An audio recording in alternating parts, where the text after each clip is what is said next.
Alerte Team. Tombé du ciel.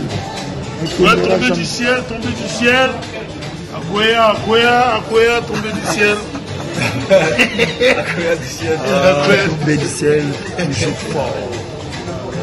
Tombé du ciel, Akoya déjà. Dédicace, grosse dédicace. Alex Team, big. You understand? Vous comprenez?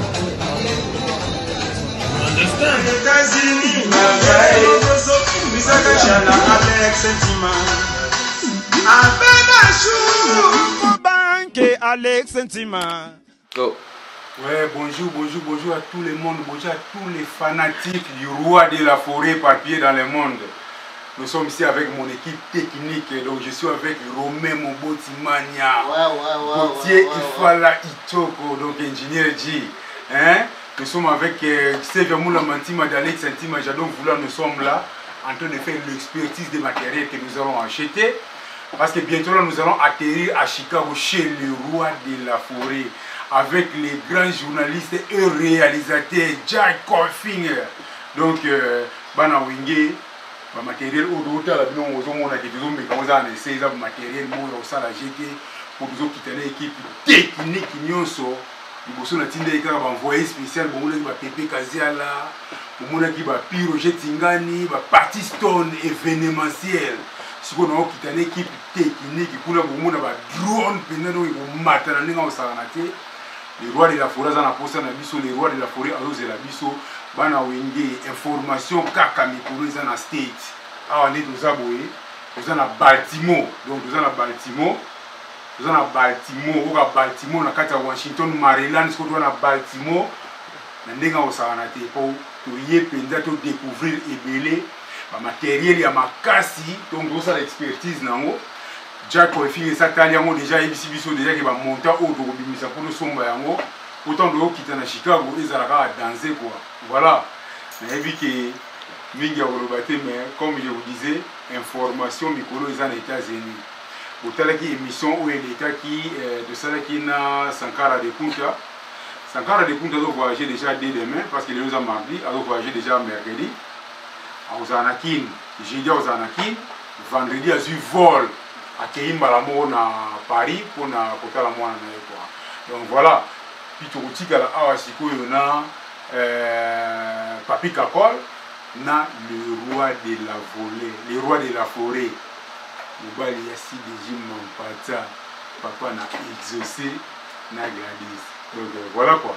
On a invité ceux qui, les grands réalisateurs, on a invité ça, Romain Mobotimania, on a filmé, on a fait l'émission. Les héros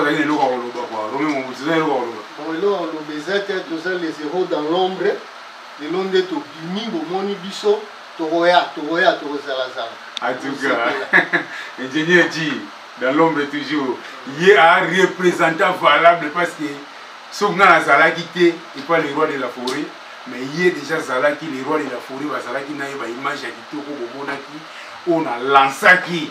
Na kati ya YouTube na tombé du ciel TV donc ingénieur G Moutoulo à soit qui en haut sans plus tarder donc c'est la plus moi extrait ya Mike mais n'a pas sa mot et puis mes remerciements et par Adam Koubissé le génie de Dallas Moussalo Bosala qui wana na kati ya Dallas en tout cas na CP la qui fort pour représenter qui peut valablement Wera America et puis André donc Eric Kenzo Wera America ne tombera jamais. Donc il est gars qui vrai donc il y a Nico ya Badem nous aussi là yo kalapi nous a interview na yo et puis samedi on a bisabino que toza na plateau avec Papi Kakol ya machine madaka yindi toza na plateau les rois de la forêt toza na ye les rois de la forêt toza na face à face sur tombé du ciel donc les 18 les 19 déjà tozala kuna na Chicago donc les 18 quand on va vol tozala kuna déjà na Chicago les 19 ba master tout ba uta Kentucky ba uta Dallas ba uta Houston ba Dada Muzinga abia ozala déjà on a ba Evariste Abdallah ya ozala wana déjà et puis le gouverneur de Maine Portland Telebanda Denzu ya Denzu zonga bien ozala wana donc ekoleka mpena bien quoi. Voilà mpona lelo information tozalaki nango napesa bino yango wana bamateriel déjà bozomona ke eza jeté toa na kati ya studio Jacques Colfinger. Merci beaucoup. Bye.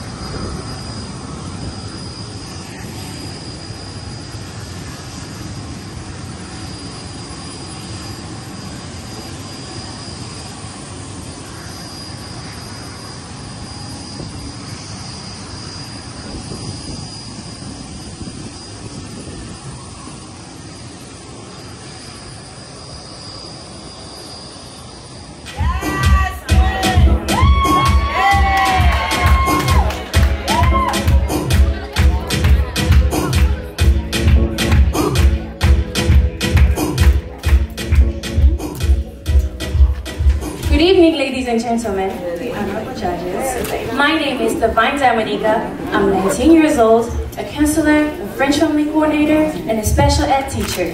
And I am from the Republic Democratic of Congo. My platform is about educating people about the African culture. When I moved here to America, a lot of people ask me, where are you from? While my answer being that I'm from Africa, especially in Congo-Kinshasa, people looked clueless.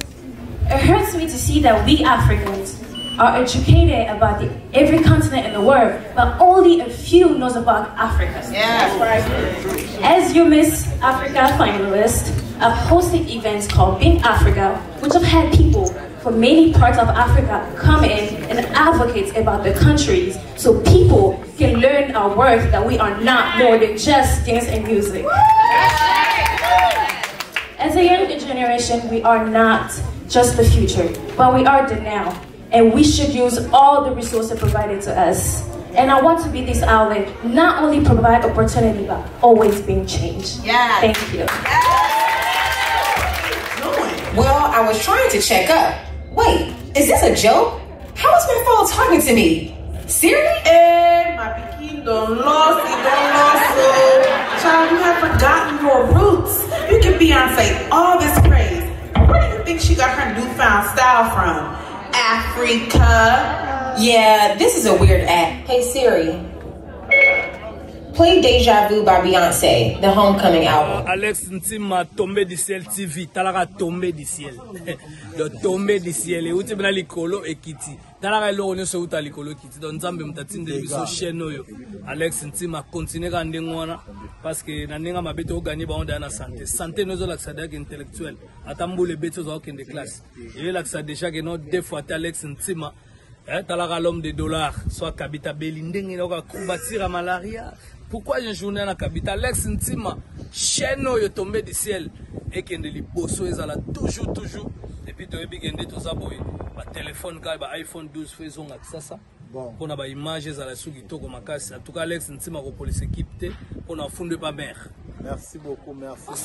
Alex Ntima, tombé du ciel. Ouais, tombé du ciel.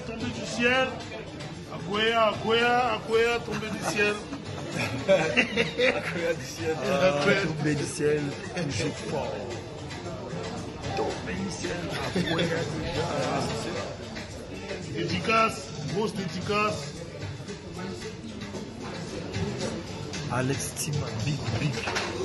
You understand? Je comprends.